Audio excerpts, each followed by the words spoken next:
Mateo capítulo 12, versículos del 1 al 14.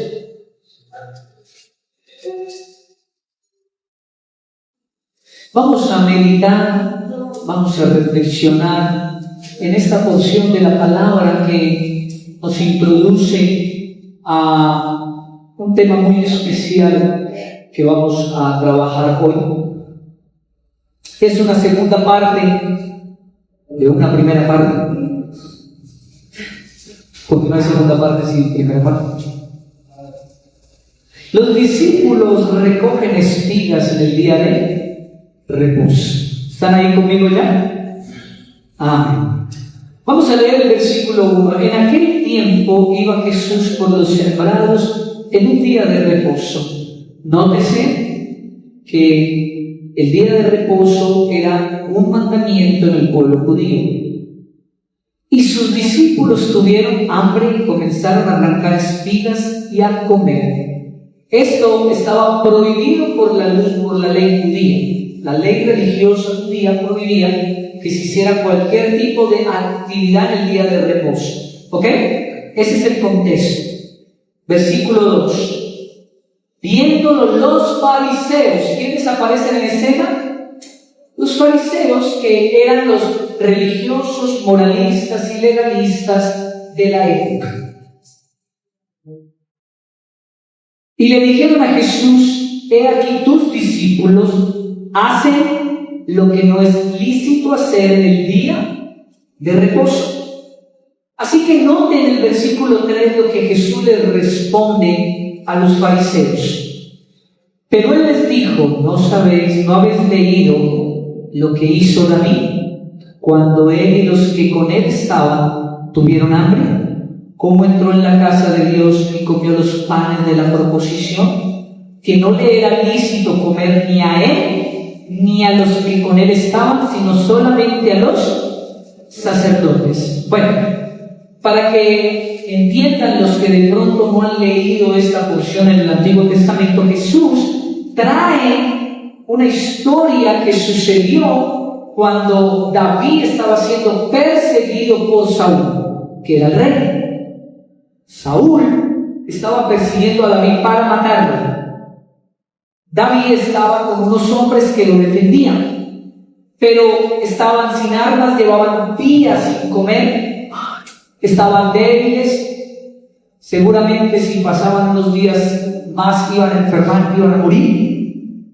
Y David se esconde en el templo, y resulta que en el templo hay unos panes sagrados que eran los panes de la proposición, que eran intocables, solamente lo podían hacer los sacerdotes. Y David coge esos panes, come él y come las personas con él estaban, porque había un propósito. ¿Cuál era el propósito? Que no murieran. Eso lo tiene que tener claro. Había un propósito superior, que aunque había una prohibición, había un valor mucho más elevado y más grande. ¿Me está entendiendo?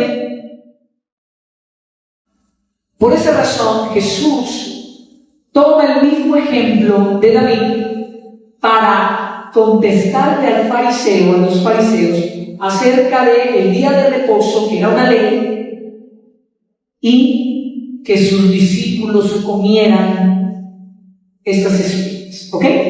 Hasta ahí vamos bien, ¿cierto? Versículo 5. ¿O no habéis leído en la ley como en el día de reposo los sacerdotes en el templo profanan el día de reposo y son sin culpa? Pues os digo que uno mayor que el templo está aquí. Y si supieres qué significa, y aparece una palabra hermosa que lastimosamente se nos ha salido de la iglesia, que la hemos sacado a patadas de la iglesia por nuestras construcciones moralistas, y es, lea conmigo: misericordia quiero y no sacrificio. No condenarías a los inocentes, porque el Hijo del Hombre es Señor del día de reposo. Escucha bien esto: misericordia. ¿Qué que es un sinónimo también de compasión. Repítase conmigo: misericordia, compasión. Misericordia, compasión. Jesús en ningún momento, escucha bien esto, en ningún momento está diciendo que hay que desobedecer la ley. Jesús no está diciendo eso. Jesús lo que está diciendo es que hay un valor supremo, hay algo que está por encima de la ley, y es el corazón y la dignidad de los seres humanos. ¿Me está entendiendo? ¿Qué es el moralismo y el legalismo en la iglesia? Cuando ponemos las reglas y las leyes por encima de los corazones, de la restauración, de la misericordia y el amor. ¿Me está entendiendo? Y hay un ejemplo hermoso para poder contextualizar lo que sigue leyendo. Y no me cansaré de colocar este ejemplo. Si llega a tu casa, esto lo dije hace 15 días, ¿no? Ahora les voy a contar por qué. Si llega a tu casa tocando la puerta y tú, ¿qué pasó? Y abres y es un muchacho, una muchacha o cualquier persona diciendo: por favor, me van a matar, me están persiguiendo y me van a matar, por favor, escóndame, ayúdeme. Y usted le abre la puerta, claro, lo esconde por allá, en un cuarto, en un closet, en un baño, cierra la puerta y a los 5 minutos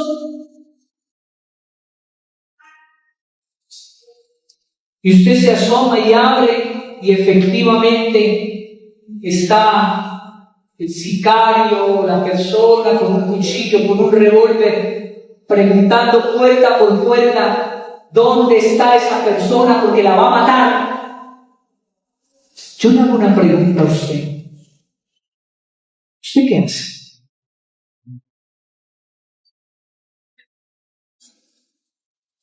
Y el moralismo es tan sutil y es tan venenoso que inmediatamente usted dice: no, a mí me enseñaron, el 7º mandamiento dice: no mentirás, no darás falso testimonio. Entonces, no se preocupe, señor, yo no puedo mentir, a mí la iglesia me lo prohíbe. Entonces, vea, está allá en el baño, vaya. ¿Se lo puede mentir? Yo lo sapeo. Sí. Sí, hay una ley. Estamos diciendo que debes desobedecer esa ley de Dios. Estamos diciendo que no debemos obedecer los mandamientos de Dios. Pero no estamos diciendo eso. Pero hay mandamientos más superiores y elevados, como la vida de una persona. ¿Me está entendiendo? Tú no puedes decirle a esa persona: está allá. Tú tienes que decirle: no está. El religioso, el fariseo, el moralista, que es tan sutil, tan venenoso, porque Satanás es así, inmediatamente, tú que se recta, y lo van a matar a esa persona. ¿Qué crees que está por encima? ¿Qué es lo que está diciendo el Señor aquí? Otro ejemplo. Sales de una reunión familiar a la 1 de la mañana y sí o sí te toca pasar o por el centro, al lado del Calvario, o por la ciudad de Cali, o por los lugares donde en Cali hay un índice de criminalidad o de peligrosidad. Y entonces aparece un semáforo en rojo. Y entonces usted para, porque el semáforo rojo es la autoridad, la ley. Romanos 13 dice que la autoridad, entonces usted para, porque usted no se lo puede comer, porque entonces estarás agrediendo la ley de Dios y vas a recibir una consecuencia y un castigo por pasar los principios de Dios. Y entonces tú paras en el semáforo rojo donde no hay nadie.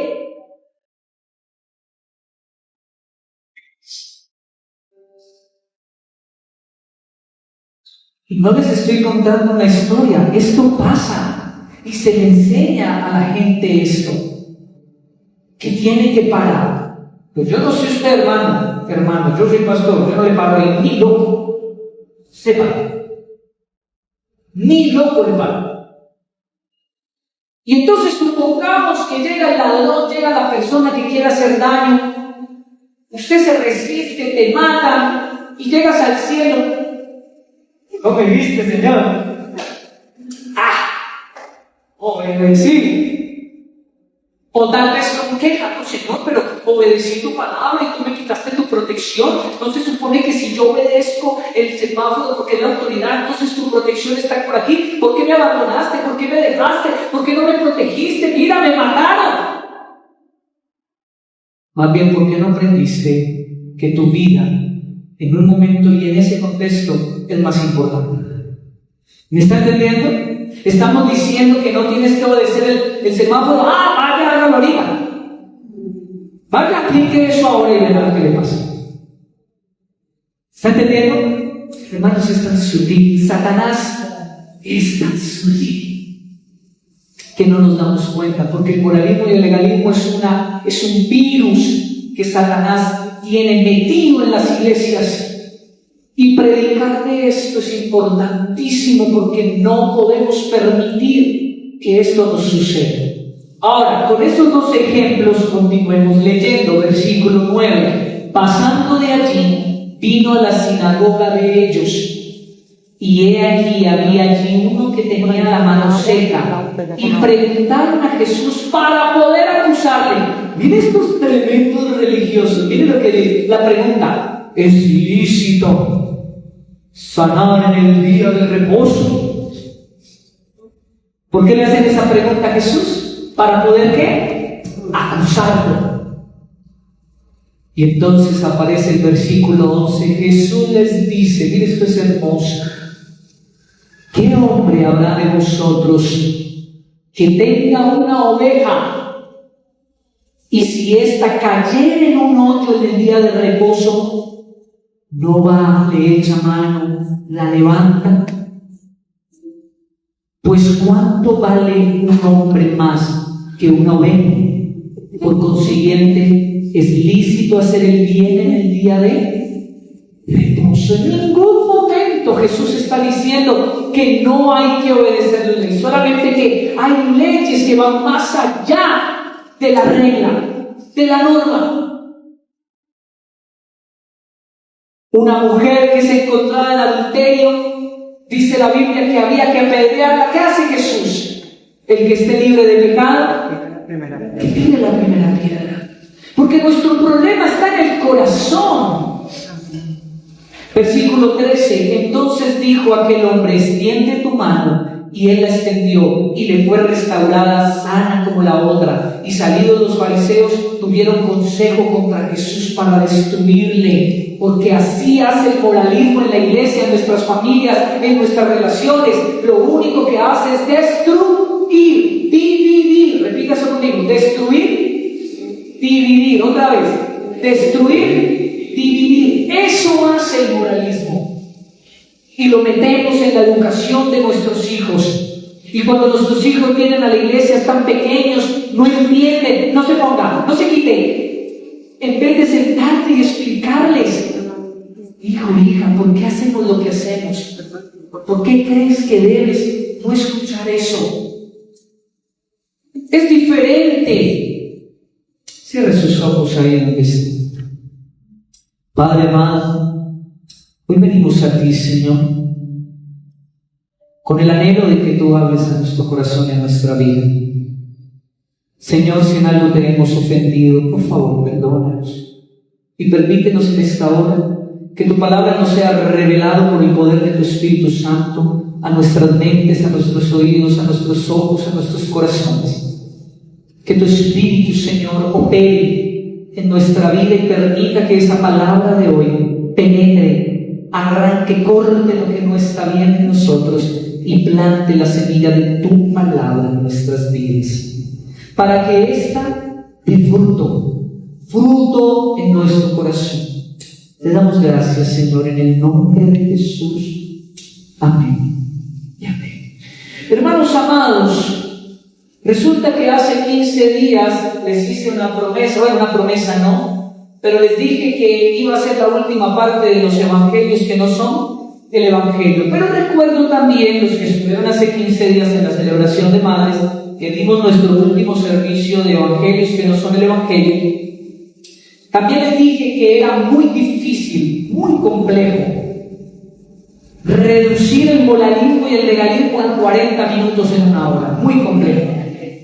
Así que créanme que yo salí igual que ustedes, finish, terminó, se acabó, no da más. Vamos pronto al mundial, un pitazo final. Ya.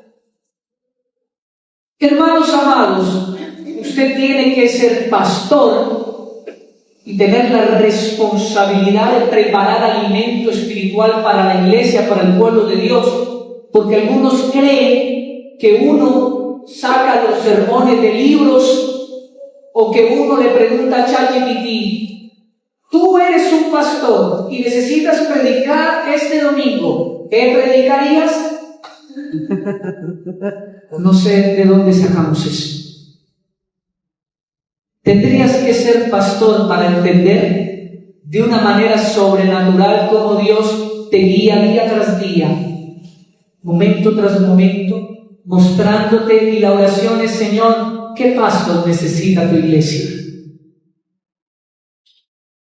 Así que no es una voluntad de uno: ay, ve, esta semana amanecí con ganas de enseñar esto. No funciona así. No funciona así.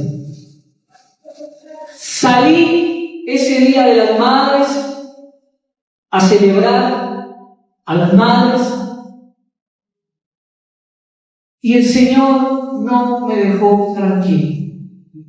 Y empezó, y yo tratando de desconectarme, ya me desconecté, voy a ocuparme en esto, y el Señor: dele, acuérdate de esto, pilas con esto, enseñes. Pero Señor, ya terminamos, ya se acabó, ya.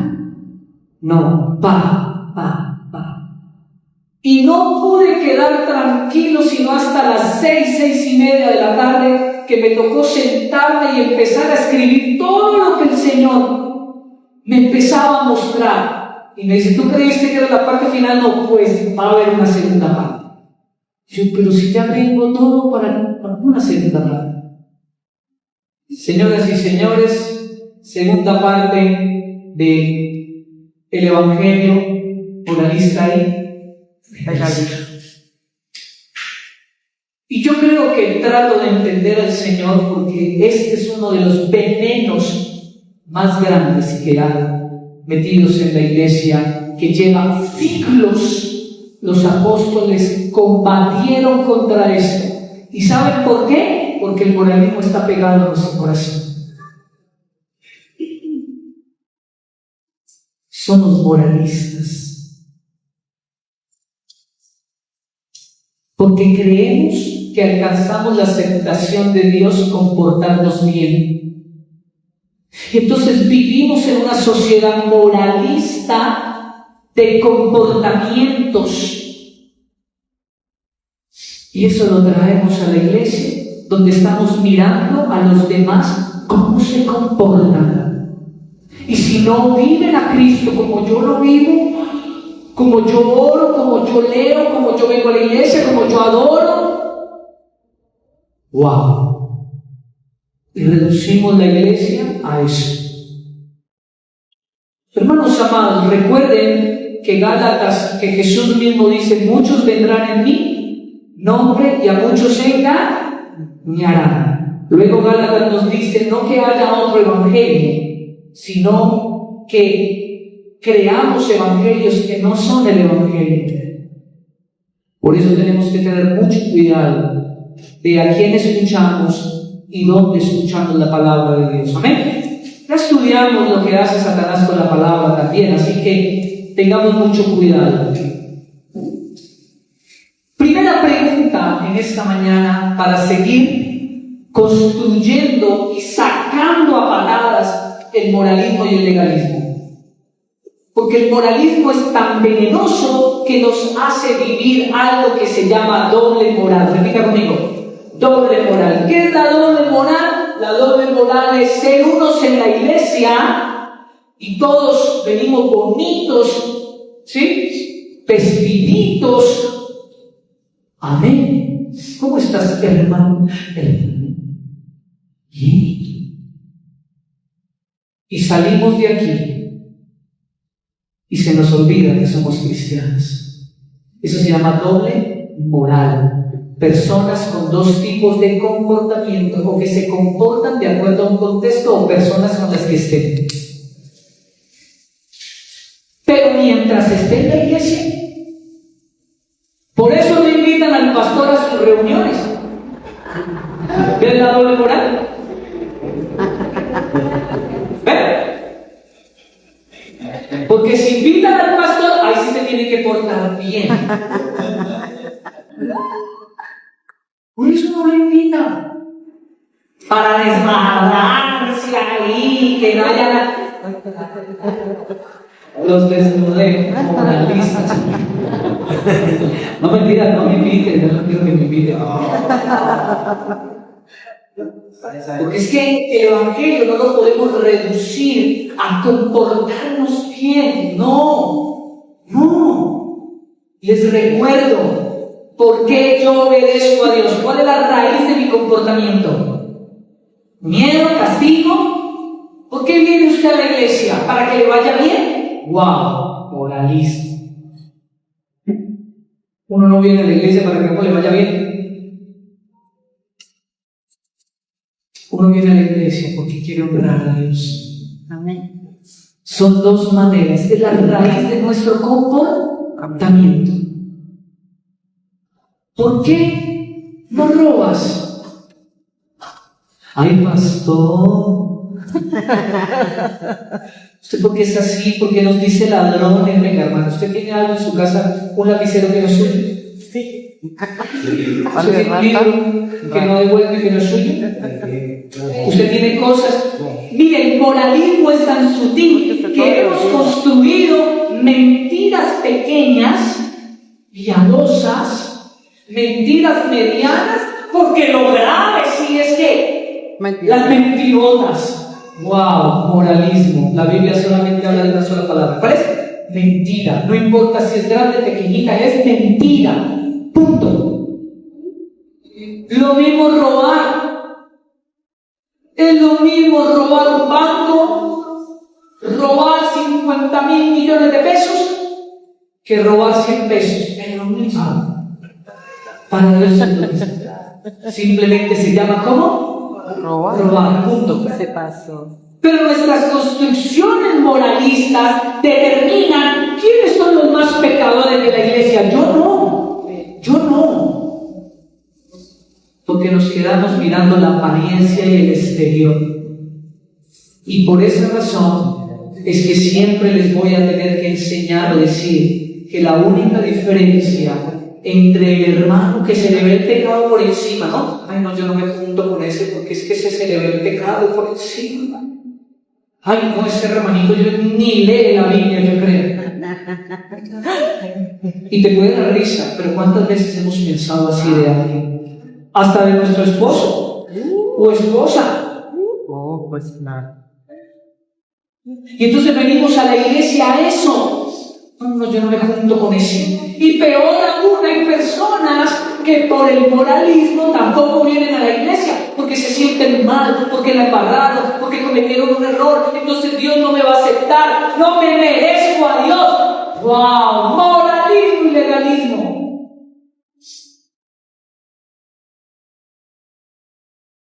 Eso no es de Dios, porque Dios no me acepta, porque yo me porto bien. No, al contrario, todo el tiempo me porto mal y Dios me acepta, me ama y me perdona. ¿Ven la diferencia? El evangelio no es venir a merecernos el amor de Dios, porque eso es lo que te enseña el mundo, tus padres, el colegio, el trabajo. Usted tiene que merecer, se tiene que portar bien aquí para que yo le dé trabajo, para que tenga trabajo. Es que usted tiene que sacar 5 en el colegio, si no, entonces no sirve. Bruto, bruta. Porque eso es lo que nos enseña el mundo. Dios no es así y venimos a la iglesia con ese chip. Y creemos equivocadamente que nos tenemos que ganar el amor de Dios. Falso. Dios nos ama y nos acepta de manera incondicional. ¿Usted entiende la palabra incondicional? Repita, incondicional. ¿Sabe qué quiere decir incondicional? Que no hay condiciones, no hay requisitos. El único requisito se pagó en la cruz hace más de 2000 años. El único requisito que necesitaba Dios se pagó en una cruz. ¿Me está entendiendo? No necesitamos requisitos. Dice Efesios que del puro afecto de su voluntad Él nos ama, nos acepta. Y yo, al ver ese amor con gratitud, yo quiero honrarlo, no por miedo al castigo. Si usted viene a la iglesia porque lo van a castigar, porque de pronto Dios va a desprotegerlo y lo va a coger un carro, no venga. Así no funciona. No funciona así. Dios nos ama y nos acepta. Y empezamos a cambiar, no por miedo, empezamos a cambiar porque queremos honrar. ¿Me está entendiendo? Y ese moralismo religioso se mete en las iglesias y como la serpiente allá en Génesis se pasea por los asientos. No podemos permitirlo. ¿Qué es honra? Si tú le dices a un hijo o una hija, o tú eres el hijo y la hija y tus padres te dicen que arregles tu cuarto, que laves la loza, que cumplas con X o Y responsabilidad, y usted tiene pereza, quiere ver Netflix o quién sabe qué cosa, y entonces su papá se pone bravo o usted se pone bravo y dice, venga, si usted no hace eso, entonces te voy a quitar esto. Y entonces, ¿qué hace el hijo? Y usted lo mira, especialmente las mamás, ¿no?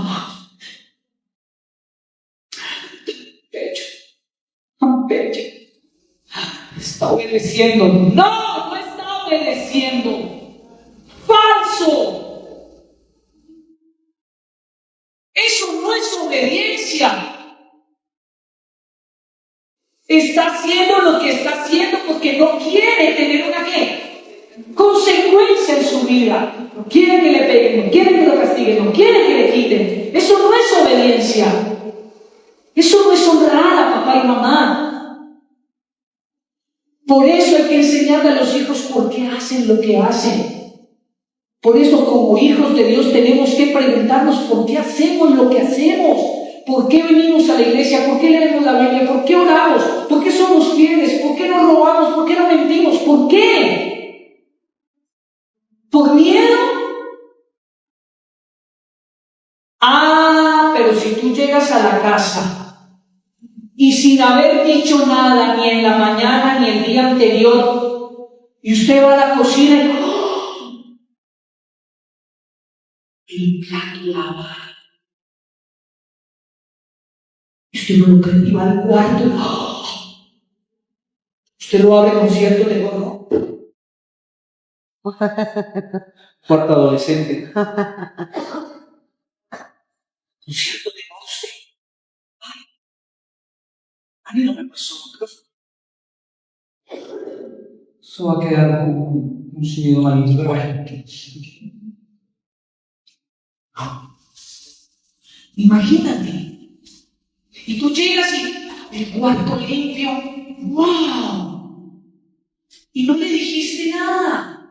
Y no te tocó hablarle del castigo, de la consecuencia. Usted dice, mi mamá estuvo por aquí. La abuela, ¿no? Esto no puede ser. Pero no, sí, lo hizo tu hijo.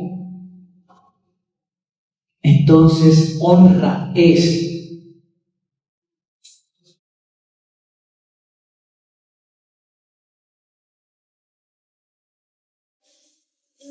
sin necesidad de una externa orden. Tú obedeciste, honraste, nació de donde, de tu corazón. Es una decisión interna, producida por gratitud y amor, no por una coacción de algo que te dice o lo haces. Ay, no, usted tan cívico y tan obediente, y usted todos los semáforos los para, ¿no? Usted es cívico, ¿no? ¿Usted sabe por qué dónde pasa un semáforo rojo? ¿Por qué no le pasa un semáforo rojo? Pues no me venga a decir que es que usted... No. Eso es moralismo, y eso lo hemos metido a la iglesia. ¿Qué hacemos lo que hacemos? Primera pregunta, hermanos. ¿Estoy confiando en Cristo o en mi desempeño espiritual? ¿Estamos confiando en los espirituales que nos hemos visto, nos hemos vuelto? Y esta frase del moralismo es venenosa, porque está pululando en las redes sociales y se ha vuelto muy famosa, especialmente entre los jóvenes, con este tema del amor propio. Porque el desempeño espiritual es peligrosísimo. ¿Sabe por qué? Porque crea una frase venenosa de hoy en día. ¿Y sabes cuál es? No soy suficiente. No puedo llegar a la calle a Dios. Hermano, la vida no nos va a alcanzar y nunca vamos a poder llevar la batalla a Dios. No estamos aquí por darle batalla a Dios. Es más, nos ama tanto que Él sabe que nunca le vamos a dar. Todos los días le fallamos, todos los días quebrantamos su ley, y Él sigue con sus brazos abiertos como el hijo pródigo, esperando. Primera de Juan 1:9. Si confesamos nuestros pecados, Él es fiel y justo para perdonarnos y limpiarnos de nuestra maldad. Todos los días el Señor nos espera en la puerta, que volvamos a casa, que volvamos a sus brazos, que vengamos arrepentidos. Pero escúcheme bien, no se me vaya a ir todavía, porque esto tiene otra cara de la moneda. No quiere decir entonces que porque Él nos ama y nos derrama su gracia, entonces yo voy a hacer lo que a mí me provoque. No te confundas. Ahora vamos a leer y a completar el cuadro. ¿Me entienden? No te confundas. ¿Dónde estoy poniendo mi confianza? ¿En los hombres? ¿En la iglesia? ¿Estoy confiando en Cristo, mirando a Cristo? ¿O estoy mirando mi desempeño para poder ser mejor que el otro, para poder ser mejor que los demás? No, mi hermano, esto no es una carrera para ver quién es mejor o quién se porta mejor. Esto es una carrera para adorar a Cristo. Él nos transforma. Es Él. No es la iglesia, no es el pastor, es Él. Segunda pregunta: ¿mi relación con Dios se basa en amor o en miedo? Aquí estamos desenmascarando y quitando el moralismo. ¿Por qué amas a Dios? ¿Por qué vienes a la iglesia? ¿Por miedo? ¿A qué? ¿Esto elimina el mandamiento? No dejando de congregarse. 6 días trabajarás, un día me honrarás. La iglesia es un mandamiento. Pero la pregunta es: ¿por qué o cómo estoy obedeciendo ese mandamiento? ¿Por miedo? No, hermano, no venga. Si usted se levanta en la mañana diciendo: ¡ay, qué pereza la iglesia! No venga. Aquí no necesitamos llenar sillas. Aquí no estamos pensando de quién viene y quién no viene para llamar la atención y decirle: hermano, está en pecado. Te va a coger la inmunda y el piruñas. Algo te va a pasar. Te estás quitando la protección de Dios. No. Usted viene a la iglesia porque usted siente que necesita honrar al Señor, alabar al Señor, estar en comunión con los hermanos, escuchar al Señor. La comida se prepara cada 8 días. Como decían las abuelas, damos comida, pero no ganas de comer. Si tú no tienes ganas de comer, entonces estás muerto. Estás sin Cristo. Porque si hay algo que produce el Espíritu Santo en nuestra vida cuando Él opera en nuestro corazón, es un anhelo profundo de estar en comunión, de obedecer y escuchar su palabra. Si yo llego a llamarlo a usted, si yo llego a enojarme, si yo llego a molestarme porque usted no viene, si yo llego a hacer eso, yo estaría construyendo una iglesia moralista, donde usted viene por miedo al pastor, o porque el pastor lo llamó, o porque vergüenza no quiera decir el pastor. No importa el pastor. Usted viene porque quiere honrar a Dios. Y prefiero tener 5 personas en la iglesia que quieren honrar a Dios que a 50 personas que vienen que por pena o por obligación o porque les toca. ¿Para qué construir una iglesia así? Ese no es el evangelio. ¿Ven lo sutil que es el diablo? ¿Ven lo sutil que es? Entonces, ¿por qué hago lo que hago? ¿Por miedo? ¿Por qué lees la Biblia? ¿Por qué oras? ¿Por qué vienes a la iglesia? ¿Por qué diezmas ofrendas? ¿Por qué obedeces? ¿Por qué eres fiel? Esa es la pregunta. ¿Por gratitud y honra al Señor? ¿O por obligación, por miedo? No, hermanos. Así no funciona. Tercera pregunta, ¿estoy viviendo una fe transformada o solo una religión externa? ¿Dios te está transformando desde adentro o estás en una apariencia? A veces muchas personas cuando vienen a la iglesia, por ejemplo a esta iglesia, a veces no encuentran ese modelo idealista, romántico que muchos tienen de la iglesia. Y entonces quieren encontrar a un pastor bien vestido, como si el smoking diera santidad. Ay, pero ese pastor no predica con la corbata. ¿Y quién le dijo a usted que la corbata está en la Biblia?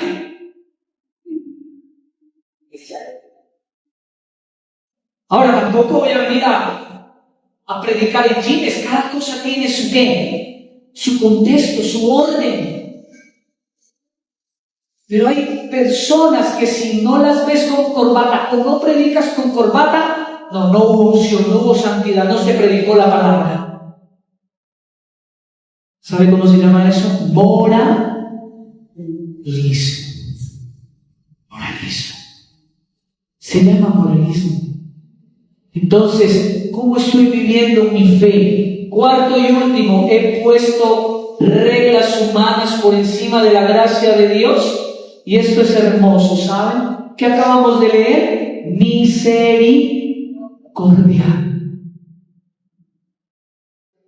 La misericordia hace que en una iglesia se piense más en restaurar que en dividir. ¿Está entendiendo? ¿Recuerda las 2 palabritas que enseñamos al principio? Que dice la Biblia, destrucción y división. Eso hace el moralismo. El moralismo crea personas implacables ante el pecado y la falla y la falta de alguien. No, mis hermanos, la única diferencia entre un hermano que se le ve el pecado y tuya es que los tuyos están ¿qué? ¿Cómo están los tuyos? ¿Y los míos? En secreto, bien guardaditos. Porque nuestro corazón es una fábrica que no para de hacer pecado, dice la Biblia. Y solo en Cristo Jesús es que Él nos va limpiando a través de su perdón y su misericordia. Yo le hago una pregunta.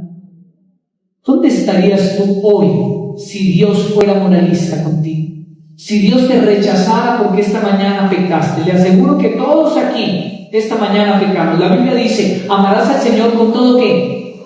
Tu corazón, con toda tu alma, con toda tu mente. Yo le hago una pregunta. Usted me va a decir, usted se levantó hoy amando a Dios con toda su mente, con todo su corazón, con toda su alma, me va a mentir en la cara.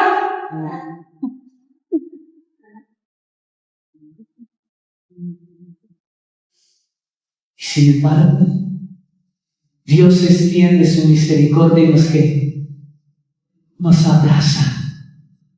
¿Por qué no abrazas a otros? En vez de estarlos criticando porque no viven, no adoran y no aman a Dios como tú lo haces. Porque ese es el moralismo, crear reglas donde yo defino cómo debe vivir una persona. Y entonces venimos y criticamos en vez de amar con misericordia, con compasión al débil, al necio, al difícil. ¡Wow, hermanos amados!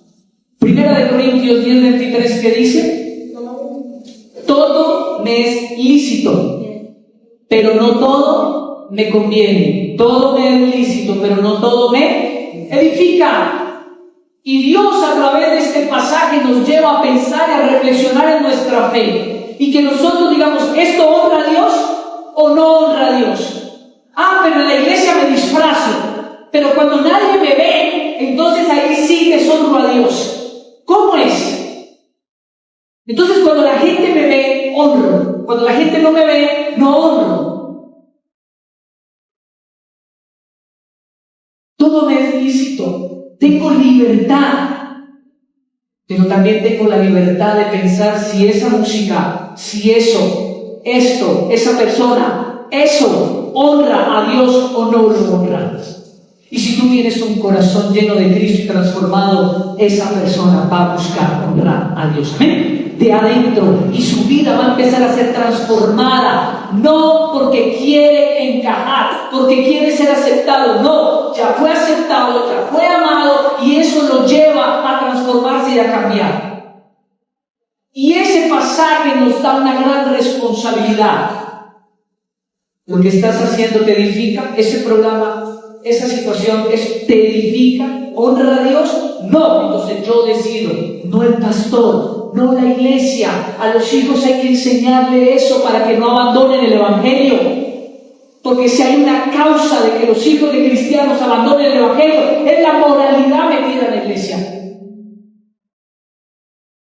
¿Saben que estamos viviendo una crisis ahora con la generación Z? Con los jóvenes. Y se han hecho encuestas donde los jóvenes no encuentran un lugar en la iglesia. ¿Saben por qué? Porque los adultos de la iglesia lo único que hacen es criticar las prácticas de los jóvenes. No les dan espacio.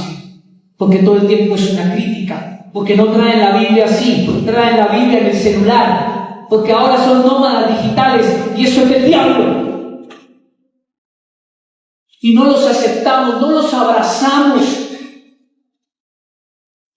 Todo el tiempo los criticamos, no se ponga, no haga, no diga.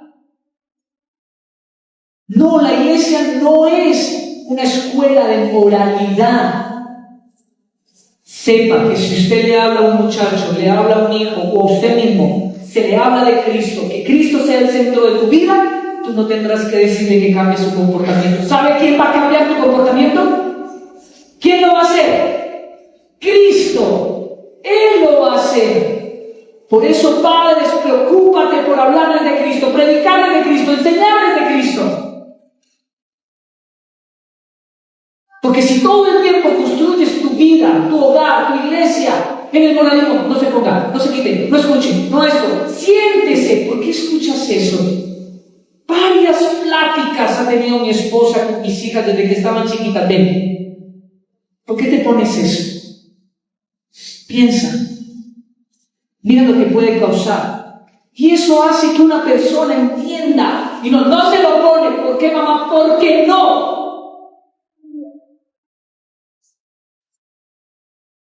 Me explique.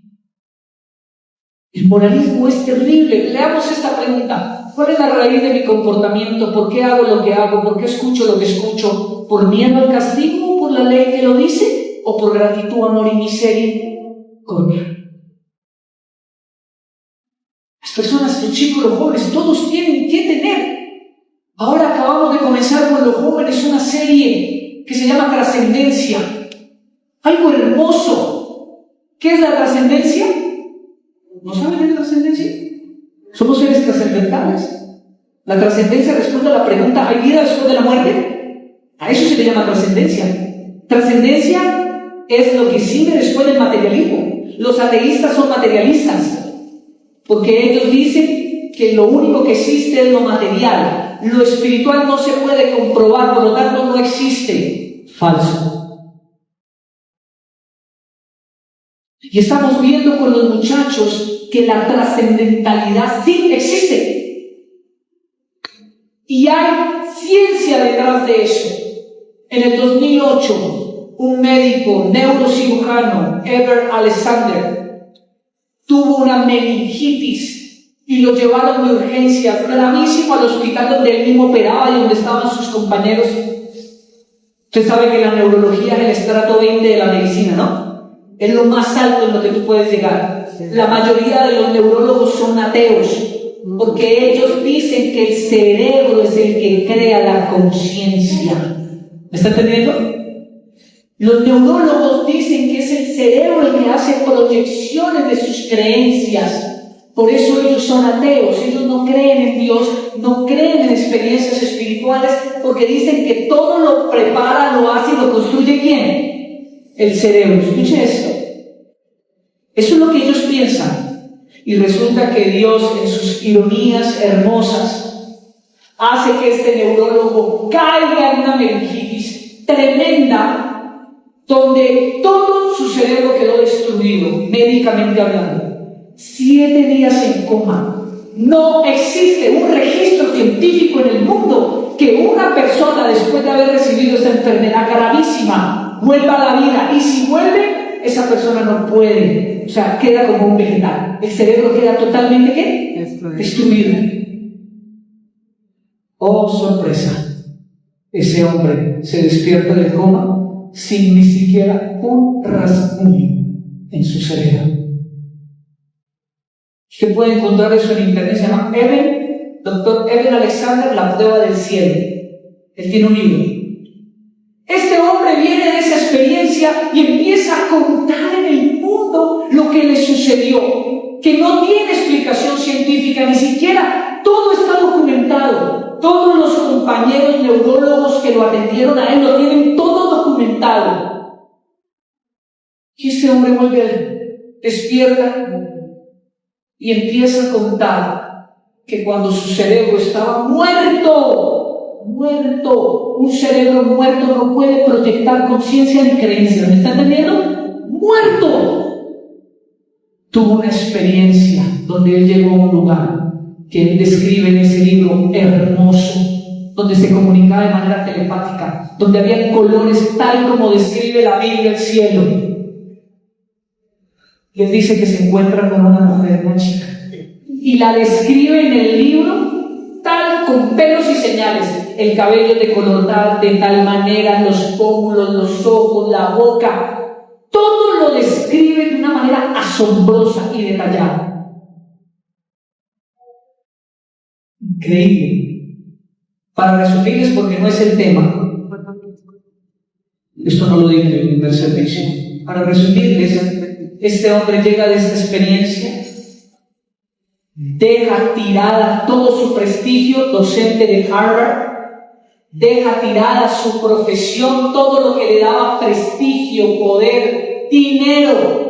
Y este hombre escribe este libro y empieza a dar conferencias en todo Estados Unidos acerca de lo que él había vivido. Un neurólogo ateo, no tenía ninguna creencia en su cerebro, no creía en Dios, porque los ateos dicen que cuando una persona muere, proyecta sus creencias. Si creíste en Buda, te vas a encontrar ¿con quién? Con Buda. Si creíste en Jesús, te vas a encontrar ¿con quién? Con Jesús. Si creíste en el huevo frito, te vas a encontrar con un huevo frito. El cerebro proyecta las creencias, dicen ellos.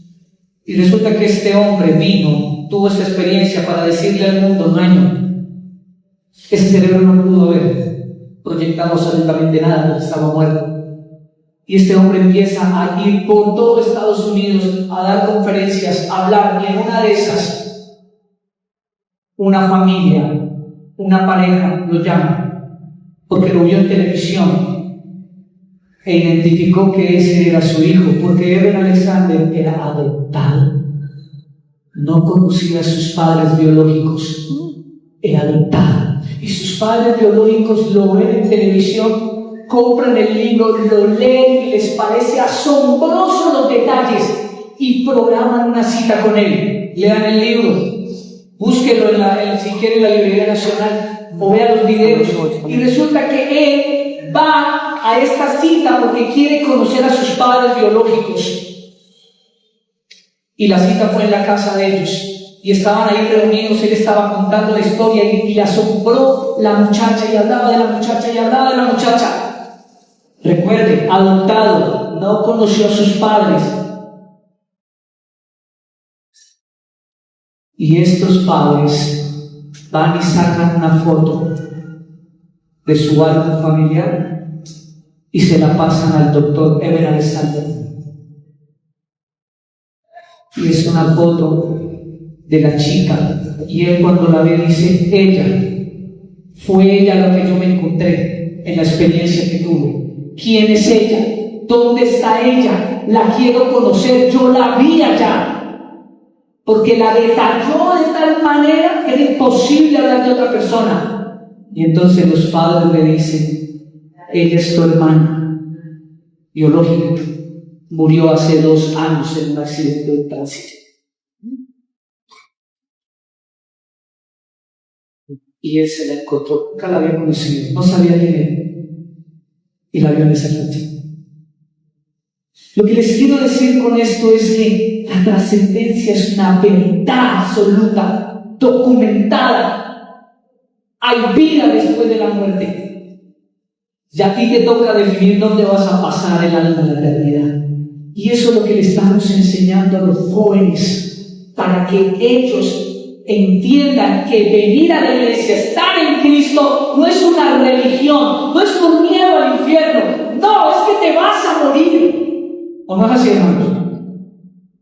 ¿Usted no va a morir nunca? Vamos a morir. ¿Y dónde vas a? ¿Dónde el alma va a pasar tu eternidad? ¿Dónde somos trascendentales? El cuerpo muere, el alma sigue viva. Y cuando yo entiendo que soy trascendental, yo quiero tener vida eterna, busco a Jesús y le sigo porque Él me da vida eterna, no por miedo a nada. ¿Está entendiendo? Este temita del baile, de la música, del vino, que ha sido tan controversial en la iglesia. La Biblia no dice que no puedes tomar vino, la Biblia dice que no te emborraches, eso es pecado. Amén. Pero hay lugares, iglesias que te prohíben eso. Pues usted vaya a mi casa y va a encontrar botellas de vino. Eso sí, duran ahí como 3 años.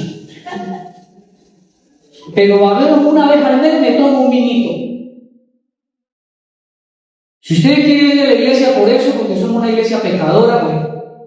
Pero la Biblia no dice si nunca me va a ver a mí usted hablando bobada ni pendejadas. ¿Me está entendiendo? Si te quieres tomar una cerveza, ¿está mal tomarse una cerveza? ¡No! 4, bueno, ahí sí ya todo me es lícito, más no todo Conviene. Ahora, no confundamos las cosas. Si tú tuviste problemas en tu pasado con el licor, ya no lo pruebes. Amén. Porque eso te va a volver a la vida antigua. ¿Me está entendiendo? Pero no por eso vengas a decir que entonces el licor es veneno. Mire lo que hace con la vida, te destruye. Entonces no puedes, no. No, venga. Si tú quieres poner una musiquita en la casa, bailar con tus hijos, bailar con tu esposo, con tu esposa, ¿quién dijo que está mal? El problema no es el baile, el problema es dónde lo haces, con qué intención lo haces, para qué lo haces. ¿Me está entendiendo? La raíz está en ¿dónde? El corazón. Nuestro corazón. Yo cada vez que hago reuniones o los muchachos hacemos hora loca. Si vienen los moralistas religiosos y fariseos de hoy en día, ¿qué pensarán? ¿Qué dirán? ¿Me está entendiendo? Pero en esa fiesta, ¿hay licor? No. ¿Hay drogas? No. ¿Hay groserías? No. Se hace en un ambiente ¿qué? Sano, de respeto y de honra. Pero hemos satanizado todo esto. Pero escuchen, no es que estamos dando, ay, no, ahora sí, gracias, pastor, me siento libre, ahora sí. No, venga un momentico. Vámonos a Romanos capítulo 6. Lea conmigo, por favor. No nos vayamos a lo extremo. Romanos 6, del 1 al 4.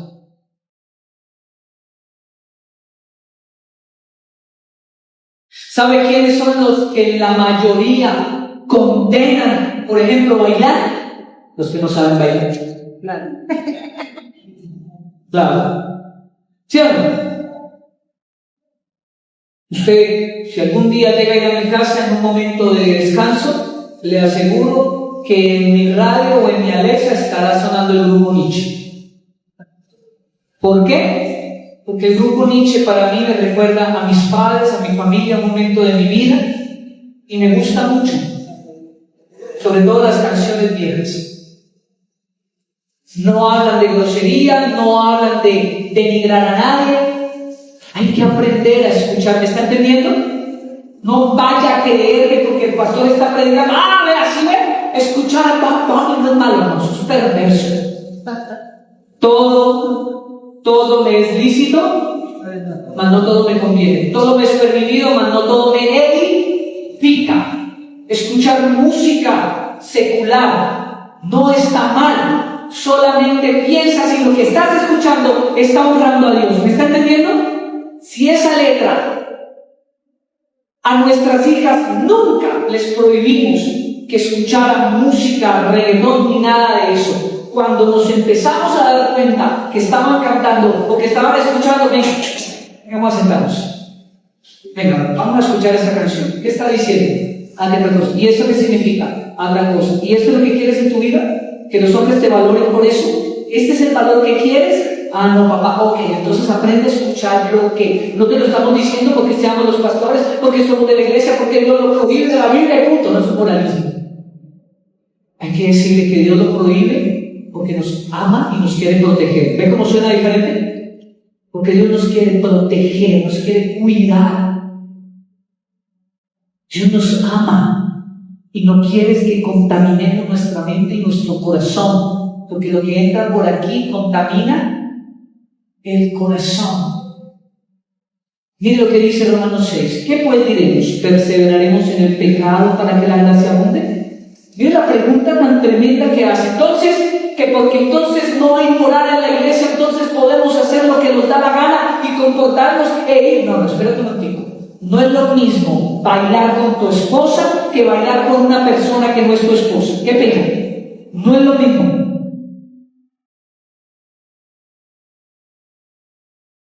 ¿Me está entendiendo? Si su esposa le dice, no me gusta que bailes con esa persona, no lo haga. Eso está deshonrando a Dios. Uno lo hace en un contexto de honra. ¿Me está entendiendo lo que le quiero decir? El pastor dijo que bailar no está mal. Venga. En ambientes insanos, ¿eso honra a Dios o contamina?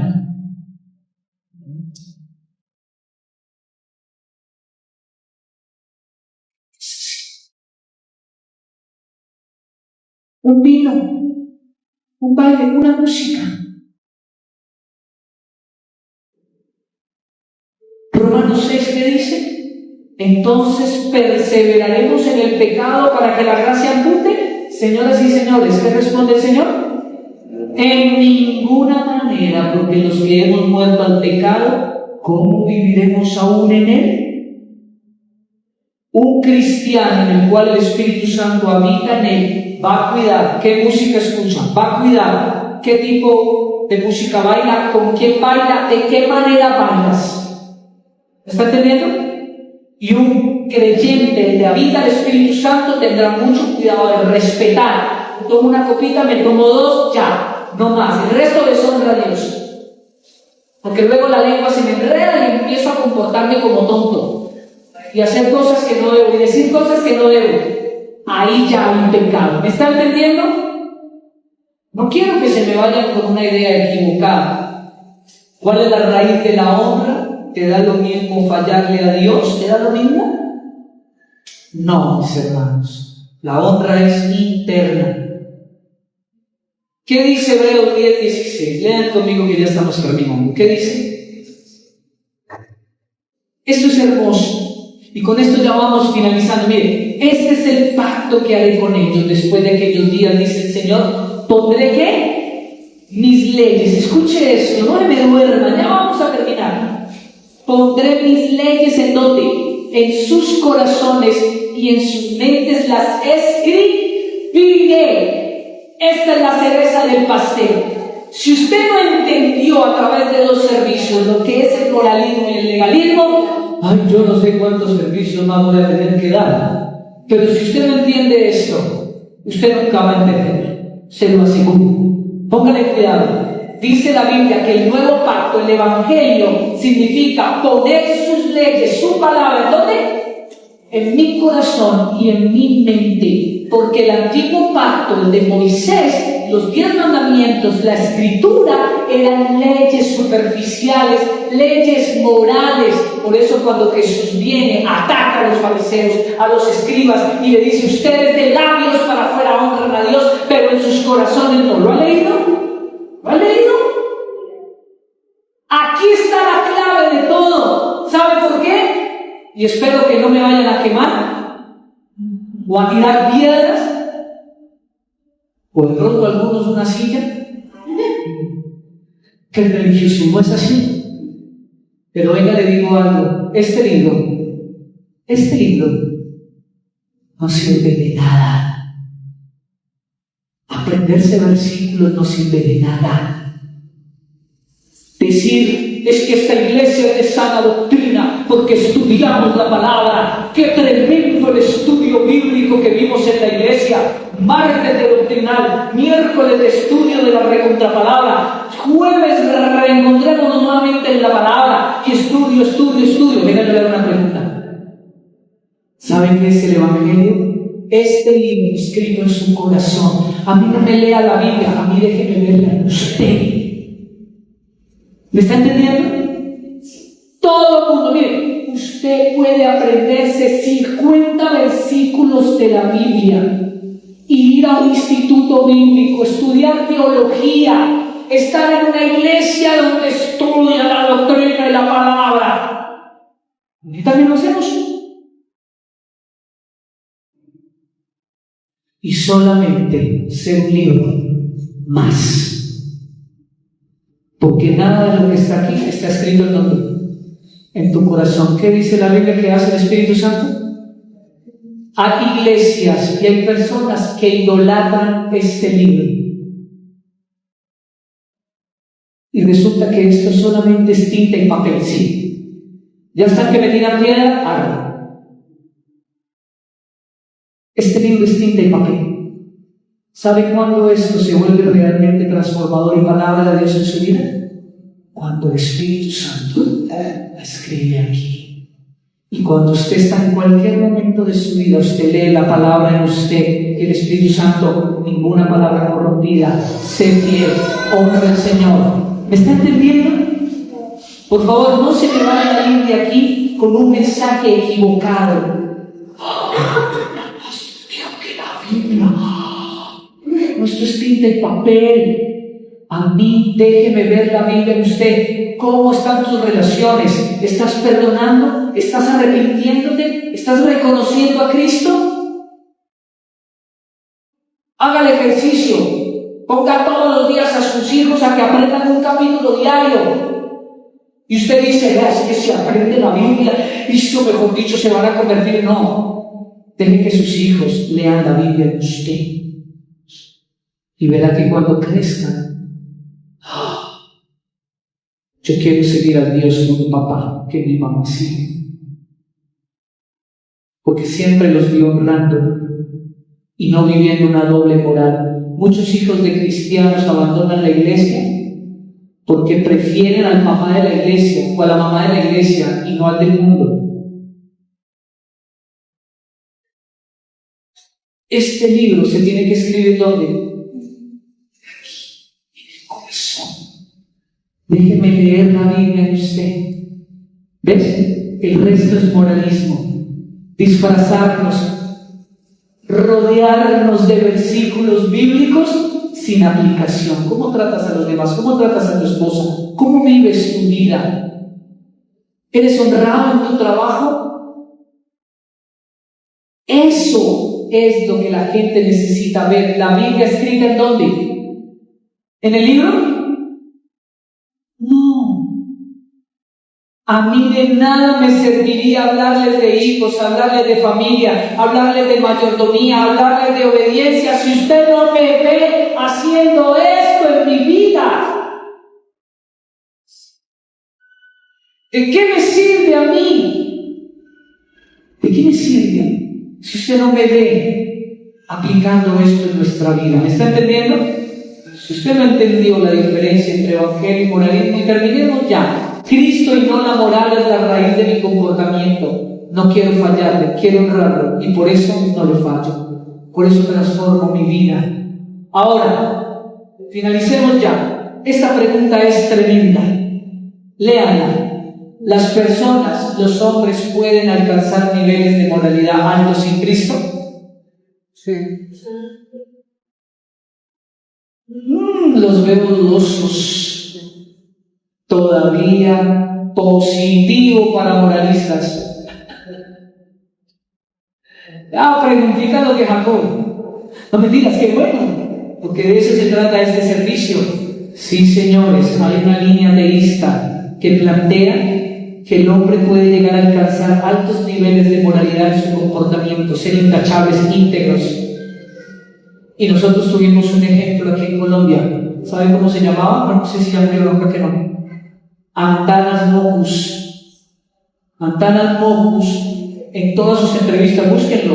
Él hablaba, porque él es ateo, y él hablaba acerca del civismo. Cuando fue alcalde de Bogotá, las normas, las reglas, y él era una persona totalmente moralista. ¿Y por qué no era cristiano? Porque conocía iglesias y cristianos que en su vida cristiana, sí, es que esta gente necesita a Cristo para fundarse. Yo no necesito, me puedo portar bien. ¿Una persona puede alcanzar niveles de moralidad altos sin Cristo? Sí. Sí, señor. La moralidad y el comportamiento no son índices de que una persona está en Cristo. Falso. Pero estar en Cristo sí implica que mi comportamiento sea el mejor. ¿Me está entendiendo? Pero ¿cuál es la raíz de eso? Entonces hay gente que sí. Es más, ¿usted no ha escuchado la frase? Yo no he sido infiel a mi esposa, pero he visto a cristianos. ¿Para qué? ¿Para qué estar en la iglesia? Miren, ¿los han escuchado?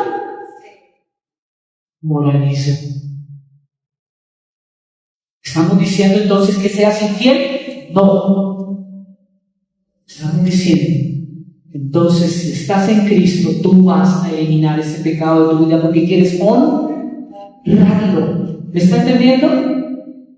Yo espero que sí. Sobre todo porque se enojan, ¿no?, los moralistas cuando los demás no viven la fe como ellos.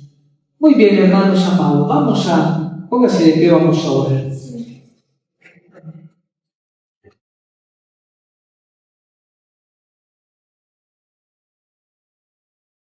Qué tremendo, hermanos amados, pero no se nos olvide que cuál es la raíz de nuestro comportamiento. Cierre sus ojos, vamos a orar.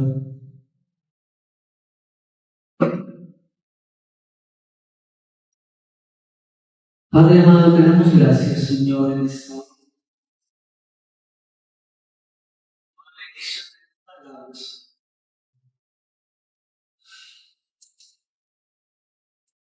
Y por permitirnos seguir entendiendo que somos amados y aceptados no por lo que hacemos, Tu palabra dice, nada nos separará del amor de Dios en Cristo Jesús. No hay condiciones, pero estar en Cristo da fruto en nuestro comportamiento. No necesitas hacer nada para ser amado y aceptado. No es como el mundo nos ha enseñado. No es que nos merezcamos. No lo merecemos. Y sin merecerlo, Él nos ama y lo entregó todo en la cruz. No es por miedo, es por amor a ese sacrificio que te dio vida eterna. Y que ahora, aún sabiendo que antes ni siquiera quería saber nada de Dios, ahora ha nacido algo nuevo en mi vida. Ahora quiero honrarle, quiero buscarle.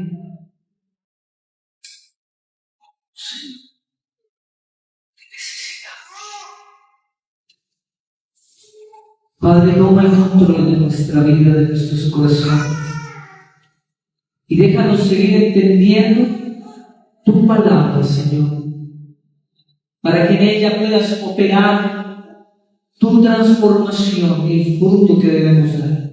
Perdónanos, Señor, perdónanos, porque muchas veces hemos estado en el lugar del fariseo. Perdónanos y ayúdanos a entender lo que significa la misericordia y la compasión, y que todos aquí estamos camino mirando la cruz, que es solo en Cristo que podemos transformarnos.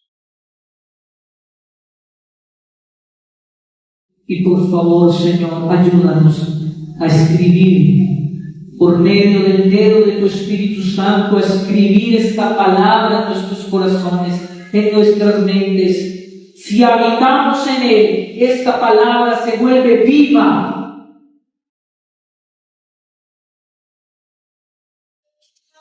¿De qué vale tener la cabeza llena de conocimiento si no hay arrepentimiento en nuestro corazón? Si nos cuesta reconocer que fallamos y pedir perdón, ¿de qué vale, Señor? Sin embargo, tu palabra sí enseña que debemos estudiar, profundizar, aprender tu palabra de memoria. Claro que sí. Pero esta debe cumplir el propósito de ser escrita en nuestra mente y en nuestro corazón. Por favor, Señor, necesitamos que otros lean la Biblia en mí, en mi vida. No solamente leerla, sino que se encargue, sin importar lo poquito que sepa de la Biblia o lo mucho, que pueda encarnar eso que Dios te ha mostrado y te ha enseñado. Te damos gracias, Señor, que la bendición de paz y de paz esté en cada hogar, cada vida, cada familia, que la bendición del Padre, del Hijo y del Espíritu Santo esté en cada uno de mis hermanos, y que tú prosperes sus vidas, sus corazones, sus trabajos en esta nueva semana que comienza. Que la paz de Dios abunde y sobrepase todo entendimiento en cada uno de nosotros, y que sigamos adelante en esta batalla de la fe, para que juntos sigamos creyendo en nuestro Señor y Salvador Jesucristo. Padre, gracias por darnos el privilegio de poder escuchar tu palabra y poder ser transformados por ella. En el nombre de Jesús.